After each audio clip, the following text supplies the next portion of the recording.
La mer, c'est mon berceau. J'ai grandi au bord de la mer. C'est l'endroit où je me sens bien. C'est l'endroit où j'ai l'impression de rentrer en communication avec la cellule originelle, celle dont nous sommes tous issus. J'aime être dessus, j'aime être dessous, dedans. J'aime aussi donc les bruits que la mer ou l'océan font en dessous, dans les profondeurs, qui ne sont pas les mêmes bruits qu'on vient d'entendre, qui sont des bruits de surface. Donc le bruit des poissons qui se nourrissent, ça fait des petits, je ne sais pas comment le définir, enfin, un truc comme ça. Et j'aime beaucoup, beaucoup ce bruit, il m'apaise. Cette voix douce, c'est celle de Sigolène Vincent. Elle a la quarantaine, de grands yeux verts clairs et pétillants, elle écrit des romans. Dans une autre vie, Sigolène a été avocate. Elle tenait aussi une chronique judiciaire dans Charlie Hebdo. Le 7 janvier 2015, elle était présente lors de l'attentat. Elle a survécu. Toutes celles et ceux qui témoigneront dans ce podcast ont été victimes d'un trauma. Puis, ils ont cheminé pour surmonter la douleur. Ils ont avancé, pas à pas, ils ont parfois reculé, jusqu'à inventer la vie d'après. Ils vont nous emmener dans un voyage sonore vers la résilience. Ils vont raconter ces bruits qui les hantent toujours, ces musiques qui les ont aidés à se reconstruire, ces silences qui occupent le vide parfois. Dans leurs témoignages, vous allez entendre de véritables leçons de vie à travers les sons de leur vie. Je suis Sébastien Guyot, bienvenue dans Leçons de vie.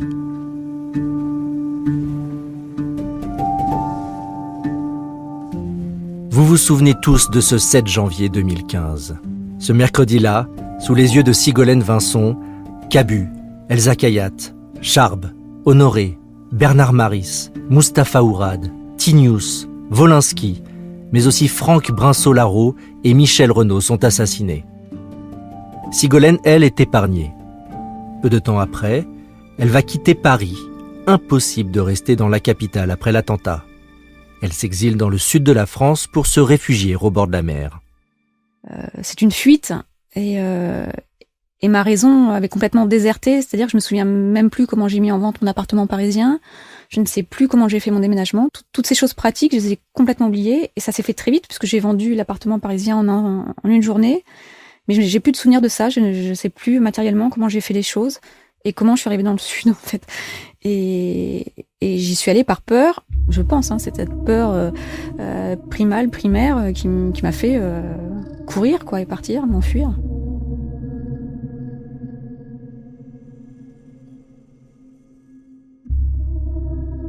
J'avais besoin de lumière en fait. Et je savais que la lumière, elle se trouvait là et nulle part ailleurs. Les peintres l'ont bien saisi. Cézanne, il a peint la Salle des Victoires, il a pas peint autre chose, quoi. Donc j'avais besoin de lumière, vraiment de lumière et de coucher de soleil. Je pouvais pas faire autrement. J'avais besoin de coucher de soleil sur la mer.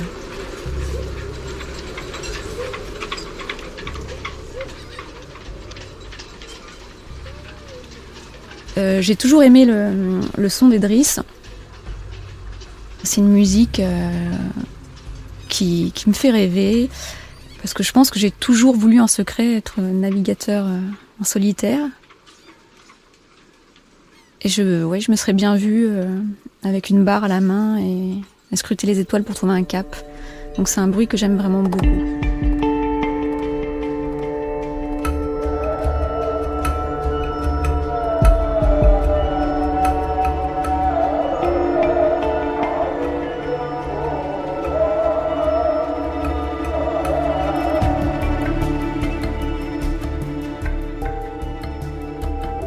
J'ai grandi à la Corne de l'Afrique, à Djibouti.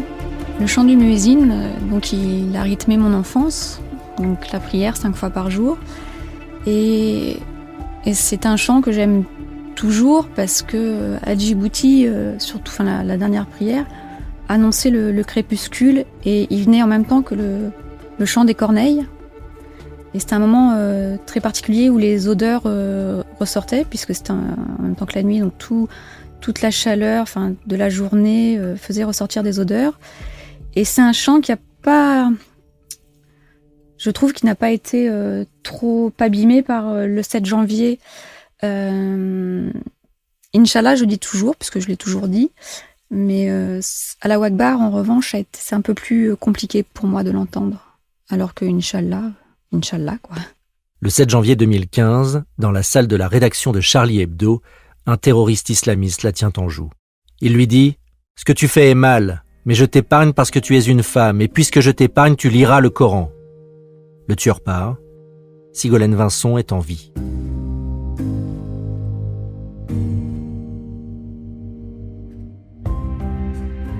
Et lorsqu'elle se remémore cette journée-là, vous allez peut-être entendre un sourire dans sa voix ou des silences.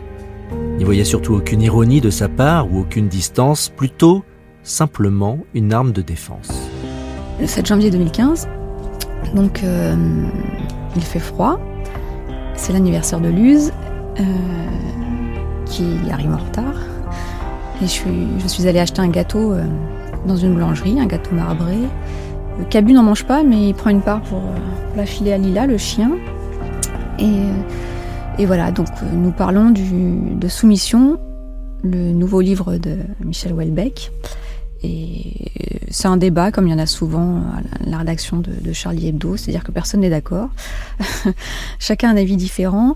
Et voilà, jusqu'à ce qu'on entende 2 coups de feu. On se regarde à peu près tous autour de la table. Certains se lèvent en se demandant quels sont ces sons, entre des bruits de pétard, un radiateur qui explose. Et voilà, mais ça va assez vite, hein, donc après ils entrent dans la salle de rédaction et ça commence à tirer. Moi je pars et je pense ramper, mais en fait je rampe pas. Je suis dans la salle debout et à un moment je tombe, en fait je suis projetée au sol et j'ai mal au dos et j'ai la sensation très forte d'avoir été touchée de 3 balles. Je sais pas pourquoi c'est 3, je comprends que j'ai 3 impacts dans le dos, mais en fait il n'en est rien. J'aurais que des bleus, je ne sais pas ce que sont ces impacts. Et donc je tombe et je me réfugie derrière un muret. Et voilà les bruits, les coups de feu. Et ensuite le silence. Un vrai silence comme j'en ai jamais entendu. C'est un silence qui est profond parce qu'il fait suite à des bruits, en fait, à des bruits qui sont nets. Et c'est un silence fait de l'absence. C'est un silence de mort, puisque les personnes sont mortes et celles qui ne le sont pas sont en train de faire semblant de l'être. Donc c'est un silence presque assourdissant et qui nous place dans une dimension presque parallèle, d'autant plus qu'il y a ce nuage de poudre qui donne à tout un côté irréel, comme si on était passé de l'autre côté du miroir dans Alice au Pays des Merveilles. Sauf que bon, là c'est pas très merveilleux, mais étonnant silence, presque un silence poisseux. Alors peut-être que j'associe ça au sang, mais un vrai silence terrifiant. Un silence d'avant les hommes ou d'après les hommes. Quand il n'y aura plus rien ou avant, quand il n'y avait rien. Le vrai rien. Voilà, c'est ce silence-là.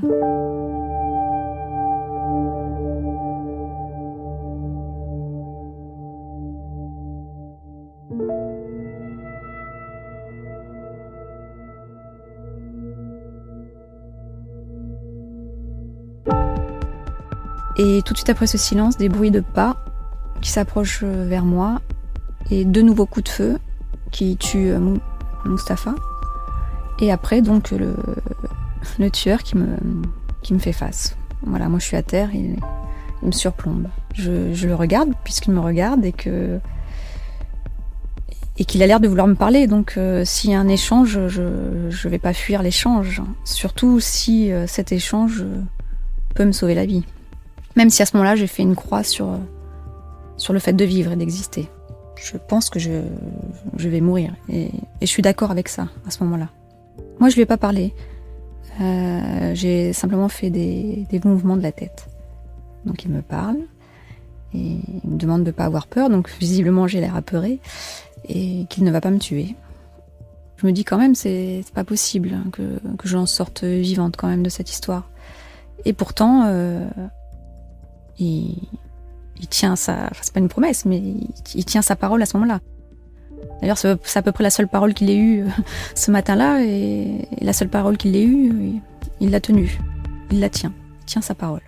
Il me tue pas. Sigolène Vincent retourne alors au milieu de la salle de rédaction.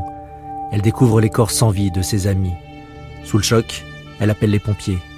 Tout s'entremêle dans sa tête. Un souvenir qu'elle a encore du mal aujourd'hui à effacer totalement. Je soutiens les sirènes de secours, d'ambulances, pompiers ou policiers. À un moment, c'était compliqué.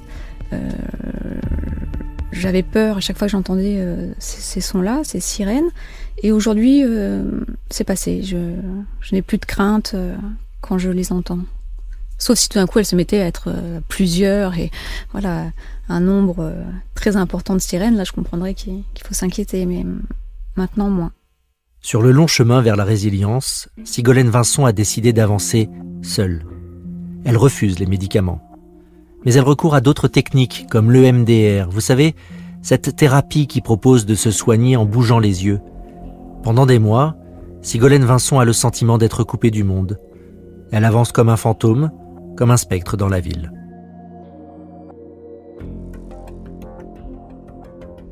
Dans la tête, à ce moment-là, il se passe pas grand-chose. Il se passe quelque chose que... Non, il y a un vide total. Donc, il n'y a plus de raison, il n'y a plus d'intelligence. Il n'y a plus que des réflexes de survie, dormir et encore, manger, boire, enfin ces choses-là, quoi. Mais il n'y a rien. La démolition, c'est le chagrin. Un vrai chagrin. Une vraie tristesse qu'on pense insurmontable, qui est tout le temps là et qui me constitue forcément. Je pense que maintenant cet attentat, enfin les conséquences me constituent de la même façon que j'ai une couleur d'yeux ou une couleur de cheveux, une couleur de peau. Voilà, c'est en moi. Les fleurs que je vous offrirai à présent seraient des violettes de Parme. Un jour, j'aimerais beaucoup les anémones. Qu'elles ne se pressent pas de fleurir. J'ai dit un jour. N'essayez pas de me comprendre, c'est une affaire entre moi et moi. Et ne craignez rien, je ne suis qu'un revenant. Je connais par cœur, c'est Louis Jouvet dans Un revenant. Et c'est très très beau ce qu'on vient d'entendre. Je comprends tout ce qu'il dit, mais au départ, les sons étaient tous agressifs, hein, pour moi, tous. Même aller au cinéma, c'était une épreuve. La puissance sonore des films, en dehors du fait qu'il fallait être dans une salle. Non, j'identifie pas de son comme ça qui m'ait permis d'aller bien. Même la musique, je crois, avait déserté ma vie à ce moment-là. La musique revient à partir du moment où on m'offre une platine vinyle pour mon anniversaire. Alors là, depuis, elle n'arrête pas de tourner la platine. Nous prendrons le temps de vivre. C'est un vinyle que j'ai récupéré, je l'ai en 2 exemplaires, même celui-là, 33 tours. Le temps de vivre, j'aime beaucoup Georges Moustaki, et cette chanson particulièrement. J'ai toujours décidé de prendre le temps de vivre, et d'autant plus que je vieillis, là. J'aime vivre, mais exister m'importe peu. Je sais pas si on saisit bien la nuance, mais je peux passer la vie assise sur un rocher à regarder la mer, sans rien faire d'autre, en étant tout à fait inutile à la société. Et ça me va très bien. J'ai pas besoin de grosses joies, de gros bonheurs. Voilà. Juste vivre. Je suis en vie, donc je vis. C'est comme ça que Sigolène Vincent a décidé d'avancer à petits pas. Elle a laissé par exemple derrière elle des sentiments comme la paranoïa, inhérents au choc post-traumatique. Mais sur le chemin de la résilience, il a fallu passer un cap important. Elle, la romancière, a dû réapprendre à écrire. Elle a d'abord cru qu'elle n'y parviendrait jamais. Cela lui a pris 1 an après l'attentat. Mais vous allez l'entendre, elle s'est fixée une règle absolue. Je n'écris pas sur ce qui s'est passé parce que je ne sais pas si je saurais le faire. parce que d'autres l'ont fait très bien. Mais je pense que mon écriture est quand même marquée par ça et qu'il y a des petites choses qui affleurent dans la fiction que j'écris quand même. Je veux que mon écriture soit réservée exclusivement à la fiction, mais j'ai pas envie non plus que l'attentat aille jusqu'à ce qui est pas mon jardin secret, puisque les livres sont publiés, mais je veux pas que l'attentat atteigne ça. La reconstruction de Sigolène passe aussi par des obsessions, de tout petits détails devenus essentiels qui l'occupent parfois jour et nuit. Le prochain roman, je lui ai donné un titre, je ne sais pas si ce sera ce titre-là, c'est La canine de George. Donc je suis partie de La canine de George Harrison, le guitariste des Beatles. Alors je ne sais pas si c'est une conséquence de l'attentat de s'attarder sur une chose pareille et de fondre passionnément sur une dent. Mais voilà, je suis tombée folle amoureuse de cette canine droite. Et je mets toute mon énergie et tous mes rêves dans cette dent.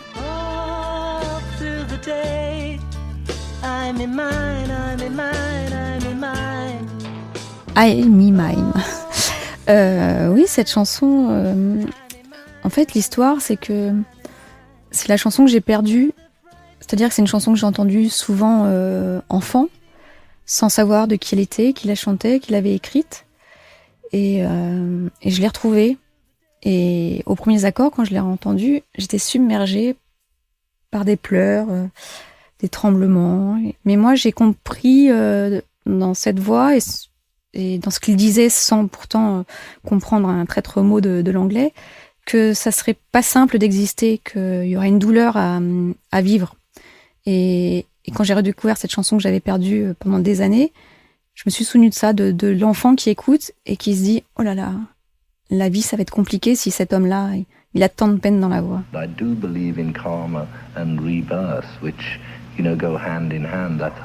C'est une voix qui m'apaise. Et après, je sais pas ce que je mets de magique derrière, parce que j'ai pas de pensée magique.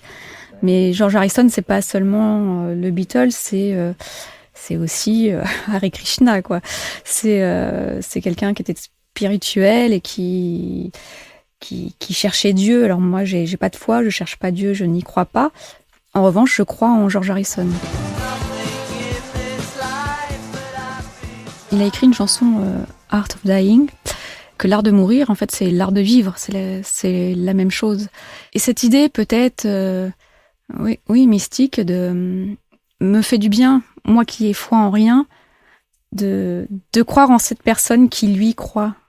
Je sais pas, c'est croire par procuration, parce que moi, je suis trop raisonnable et je peux pas faire autrement que d'être raisonnable. Mais quand je l'écoute, lui, je le crois, lui, et si lui croit en ça, le temps de l'écouter, j'y crois aussi. Et il me touche beaucoup pour ça. Alors si l'art de mourir et l'art de vivre sont la même chose pour George Harrison, l'art de Sigolène Vincent, c'est bien de parvenir à vivre après avoir côtoyé la mort. Elle emploie une expression qui va certainement vous parler. Je suis très très moi, mais avec une fêlure. Avec le temps, Sigolène a retrouvé le goût de la littérature, de la musique et de la liberté. Aujourd'hui, elle rêve d'un autre silence que celui du 7 janvier 2015. J'aimerais tester le silence de la banquise en Arctique. Il paraît que c'est un silence, encore un autre silence assez particulier. Un silence qui n'est pas un silence, évidemment, puisqu'on entend la mer sous la banquise ou la banquise craquer. Donc c'est un autre bruit de mer et d'océan que je vais découvrir. J'aimerais connaître tous les bruits de la mer, et là, ça va être un nouveau bruit, celui de l'océan Arctique. Et voilà, j'ai hâte d'entendre ce silence ou ce bruit. Je ne sais pas comment l'appeler pour l'instant, je le saurai plus tard.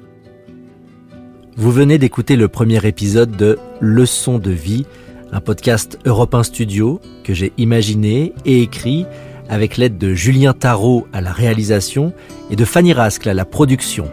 Si vous avez aimé ce voyage sonore vers la résilience, n'hésitez pas à nous mettre plein d'étoiles sur Apple Podcast. Ce sera un formidable coup de pouce. On vous retrouve la semaine prochaine pour un nouveau témoignage sur toutes vos plateformes d'écoute. À très bientôt. Prenez soin de vous.